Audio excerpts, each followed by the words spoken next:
Hello guys, today I'm going to tell you about that ForTon token. Now before we start the video, let's share my legal disclaimer. This video is only for educational purpose. Do your own research for the investing. According to the white paper, the ForTon ecosystem is the result of 5 years of collaborative development by creators, engineers and leaders dedicated to deliver digital products with reliability, transparency and sustainability.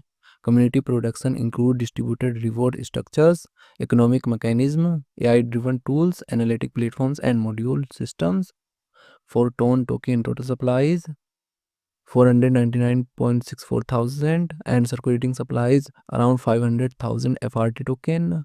FRT token is listed on MEXC and other exchanges. If I share my opinion with you, then this project up to 65% chances is that it is a legit or good project. So guys, don't take my opinion as a financial advice. Do your own research for the investing. Thanks for watching.